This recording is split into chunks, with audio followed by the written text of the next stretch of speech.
پرون بل ورځم جلسه شوې وه، پرون هم شوې ده. وګورئ د علماو جلسې ته او وګورئ د خلکو جلسې ته. وګورئ د علماو د جلسې ابتدا د یو عظیم قاري د قرآن په تلاوت سره وشوه، او د علماو جرنیل، د علماو د سرتاج او د دین په دې دور کې په عرب او په عجم کې محافظ مولانا فضل الرحمن هم د خپل تقریر ابتدا په داسې آیاتونو باندې وکړله چې څوک هغه آیاتونه تلاوت کوي هغه ته به په خپله د قرآن د آیاتونه اواز کوي چې زه ولې عملي ژوند غواړم، زه درنه اصل هوایي تقریرونه نه غواړم. او بیا پرون هم وشوه زمونږ د هغه وزیر اعظم به ورته نه ویل په عهدې پسې لیونې هلکه په ژوند کې دې چېرته نه ولیدلې. دا عهده خو دنیا خلکو په پاکستان کې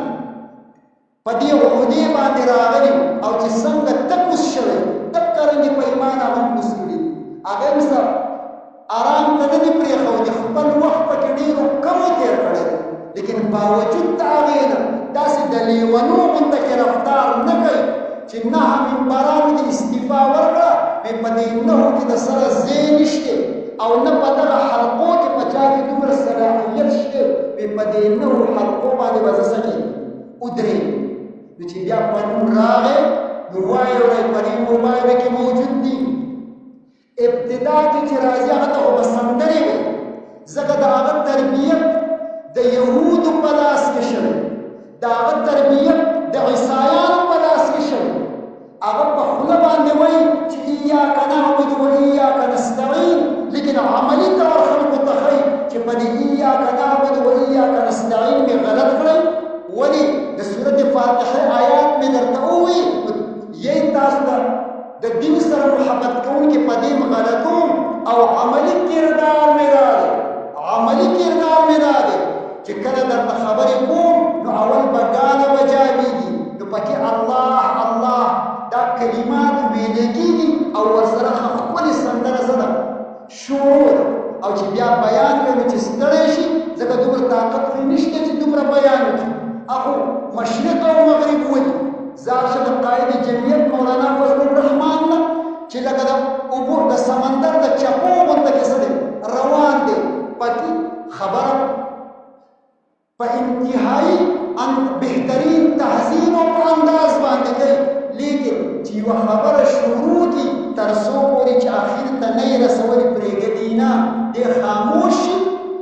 ډول به ورته ووایي، سندره به ورته ووایي، نو بیا یې جذبات را بیدار شي. نو کله په یو لیډر او کله څه دی په بل لیډر باندې زمونږ د دغه لیوني وزیر اعظم سابق وزیر اعظم د هغه کمال خو دا دی چې د سیکانو ګوردوارې ته تلو نو د سیکانو په مذهبي رسوماتو کې دا ده چې د هغوی په ګوردوارې کې کښېني نو سر به دې څه وي پټ به وي، د په هغې باندې سپینه رومال یې ورله راوړو، د سیکانو رومال د هغې نه خپل ویښته او سر یې څه کړو پټ کړو، لیکن د پیغمبر علیه السلام سره د محبت د هغې دومره کمزوری دی چې کله دی مسجد نبوي ته لاړ او کله دی د پیغمبر علیه السلام په ریاض الجنت کې د هغه د روضې مبارکې خواته ودرېد، د ویښتې ښکلې اړولې دي، پیسې د پړکونه چې د څه دي لاندې دي او دعوت دې کوي وایي زما د پیغمبر علیه السلام سره محبت دی، اگر چې په 4 صدۍ کې اظهار کړی دی چې زه تاسو د پیغمبر علیه السلام د غلامۍ نه ازادوم، ولې تر اوسه پورې تاسو کې مذهبي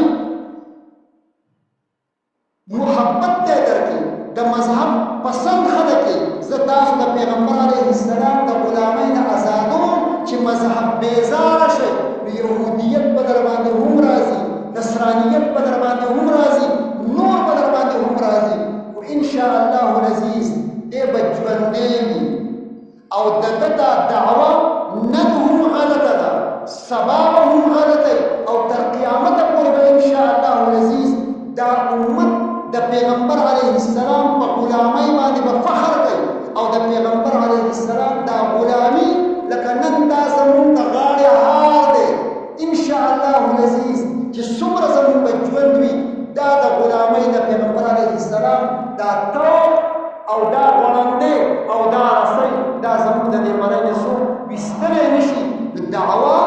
محبت پکار ده لیکن د دعوی د محبت سره د پیغمبر علیه السلام سیرت عملی طور باندې خپلول دا د مسلمان دپاره یو تره امتیاز ده یا دا یو تمغه امتیاز ده او په دې باندې به د مسلمان د نورو اقوامو د پیغمبر علیه السلام د امتي